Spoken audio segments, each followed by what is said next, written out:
Everyone, good morning সকলকে। কেমন আছো তোমরা সবাই ভালো আছো আর আমিও ভালো আছি। আজকে পয়লা বৈশাখ, তো শুভ নববর্ষ সকলকে। আর সকাল সকাল আমি আর মা বেরিয়ে পড়েছি, এই যে মার হাতে বাজারের ব্যাগ, বুঝতেই পারছি বাজারে যাচ্ছি। আর মানে ক্যামেরাটা ধরলাম আর কি, বাড়ি থেকে বেরিয়ে ধরলাম, কারণ আমাকে একদম ঘুম থেকে তুলে নিয়ে চলে এসছে। আর এই যে এই টি শার্টটা আমি কালকে কিনেছি, যে তোমাদের যে ভিডিওতে দেখাচ্ছিলাম সেখান থেকে কালকে টি শার্টটা কিনেছিলাম। নতুন টি শার্ট, প্রথম দিনই নতুন পরে ফেলেছি। আর আজকে সারাদিনেই ট্র্যাকশুটেই যাবে, কারণ আমার অন্য কোনো কিছু কেনা হয়নি, না কোনো শাড়ি কিনেছি, না কোনো কুর্তি কিনেছি। প্ল্যানই ছিল না যে আজকে মন্দিরে যাবো, কিন্তু যাবো এখন। তো এখন দেখি, যদি পাই তাহলে একটা কুর্তি কিনে নিয়ে আসবো, নয়তো এই পরেই যাবো। আর এটাতে আমি সবথেকে বেশি কমফোর্টেবল। আসতে পারো না ক্যামেরা থেকে। ওকে বন্ধুরা, চলো বাজারে গিয়ে দেখাচ্ছে, দেখি কী কী নেওয়া যায়। আজকে তো চড়া দাম থাকবে, চলো বাজারে যাই।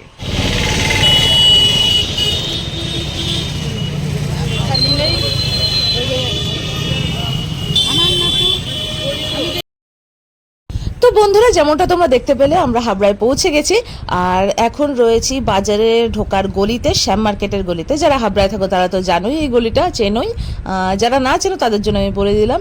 তো এখন এই শ্যাম মার্কেটের গলি দিয়ে ঢুকছি বাজারে। তাড়াতাড়ি বাজারে ঢুকেই কিছু বাজার করে নিয়ে বাড়ি যেতে হবে খুব তাড়াতাড়ি, কারণ খুব তাড়াতাড়ি ফার্স্ট টাইম এগোচ্ছে আর আমাদের বাড়িতে গিয়েই মন্দিরে যেতে হবে। তো চলো তাড়াতাড়ি বাজার করে নিয়ে যাওয়া যাক। জানি না,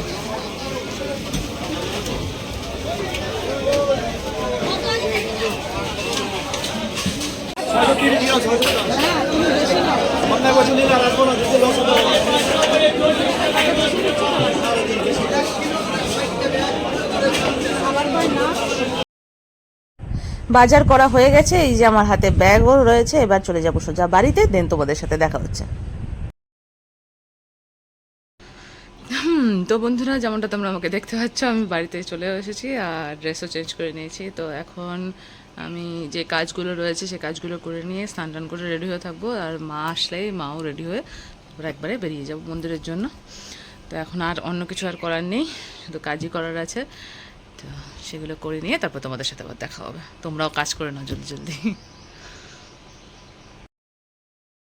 কাজ শেষ করে নিয়ে স্নান করতে করতে আমার হয়ে গেছিলো প্রচণ্ড লেট, যার জন্য আমার সব ফ্রেন্ডসরা আমাকে বাড়িতে নিতে চলে এসেছিলো।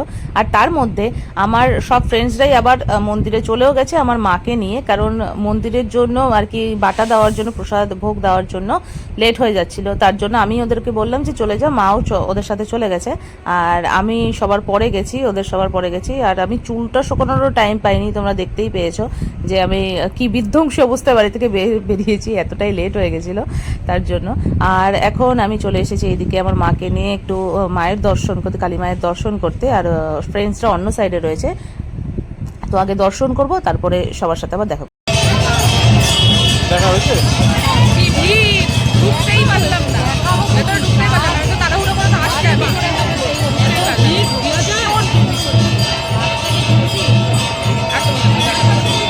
বন্ধুরা, যেমনটা তোমরা শুনলে, প্রচণ্ড ভিড়ের কারণে আমি মায়ের দর্শন করতে পারিনি ঠিকভাবে। কিন্তু যখন আমি মায়ের দর্শন করব, আমি তোমাদেরকেও দর্শন করাবো, আর সেটা নেক্সট ক্লিপেই রয়েছে। তার আগে দেখে নাও, এই যে এই জায়গাটায় ত্রিপলটা টাঙানো আছে, এখানে হচ্ছে খিচুড়ি প্রসাদ বিতরণ করা হয় প্রতিবারে পয়লা বৈশাখেই, এখানে সেটা করা হয়। আর এই যেমনটা তোমাদের বলেছিলাম মায়ের দর্শন করাবো, এই যে করিয়ে দিচ্ছি, তোমরা করে নাও। আর এরপরেই এখন ছোড়া চলে যাব বাড়িতে, কারণ সব কিছু হয়ে গেছে। তারপরে তোমাদের সাথে দেখা হচ্ছে। আর বাড়িতে এসে আর কি ক্যামেরা আমি ধরিনি, যার জন্য তোমাদের সাথে বাড়িতে এসে আমার দেখা হয়নি। আর এটা হচ্ছে বিকেলের ভিডিও ক্লিপ, যেখানে আমরা ঘুরতে বেরিয়েছি সবাই। তো ঘুরতে যাওয়ার আগে একটু রিলায়েন্স ডিজিটালে চলে যাব, যেখানে আমাদের এই একটা ফ্রেন্ডের আইফোন কেনার কথা, কিন্তু সেটা হয়নি, কারণ কিছু সমস্যা চলছিল ইএমআই প্রসেসিংয়ে।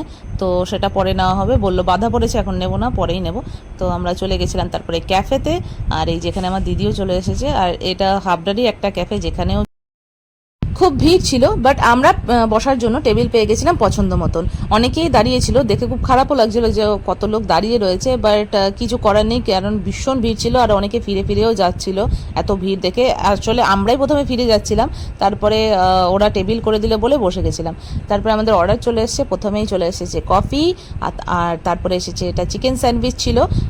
এটা খেয়ে নিয়ে তারপরে আবার আরও খাবার আসছে, সেগুলো তোমাদের দেখাচ্ছি।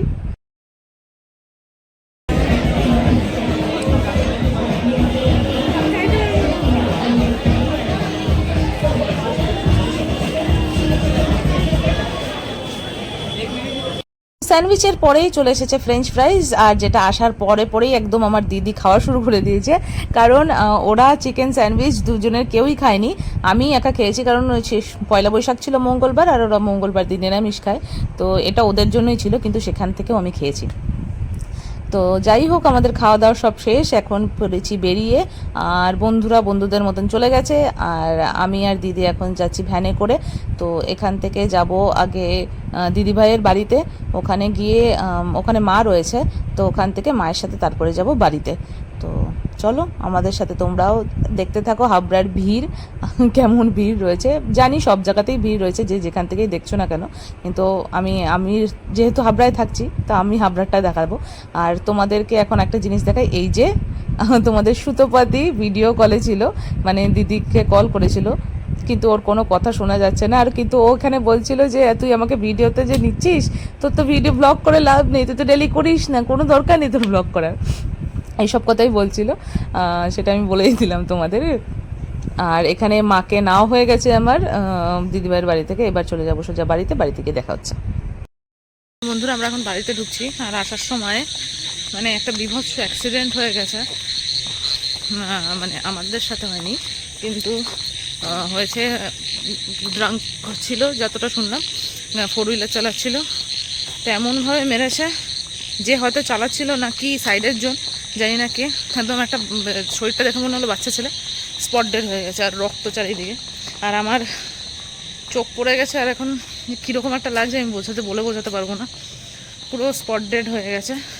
জানি না কার ভাই, কার দাদা, কার বর গেল, যাই হোক একটা বাজে সংবাদ দেখলাম আর কি। সারাদিনটাই ভালো ছিল, মুডটা একটু কিরম লাগছে জানি না, যার বাড়ির গেছে সে বুঝতে পারবে এখন, এছাড়া তো আর তাদের দুঃখ কারা বুঝতে পারবে না। তো চলো বন্ধুরা, আমি বাড়ি চলে এসেছি, এখন ফ্রেশ হব, খাওয়া দাওয়া করবো না, ফ্রেশ হয়ে আর কি ঘুমিয়ে পড়বো। তো আজকের ব্লগ এই অবধি, দেখা হবে তোমাদের সাথে আবার নেক্সট ব্লগে। ততক্ষণের জন্য ভালো থেকো, সুস্থ থেকো, আর সাবধানে থেকো। সবাইকে বলছি খুব সাবধানে থেকো, যখনই রাস্তায় বেরোবে না কেন, যাই হোক ঘরেও সাবধানে থাকবে। আর আমার এই ব্লগটি ভালো লেগে থাকলে অবশ্যই লাইক, কমেন্ট অ্যান্ড শেয়ার করো। অ্যান্ড আমার চ্যানেলটিকে যারা নতুন আজকে দেখবে, আজকে থেকে এই ব্লগ দেখবে, বা যারা নতুন জয়েন হচ্ছ, তারা অবশ্যই সাবস্ক্রাইব করে দিয়ে বেল আইকনটা হিট করে দিও। টাটা বলে দাও সবাই যাতে ভালো থাকে, সবাই ভালো থাকো, আর রাস্তাঘাটে সবাই সুস্থভাবে চলবে, যারা ছোট, আমার থেকে ছোট ভাই বোন দাদা যারাই আছে না কেন, তারা সবাই সুস্থ মতন চলবে। টাটা, আর শুভ নববর্ষ।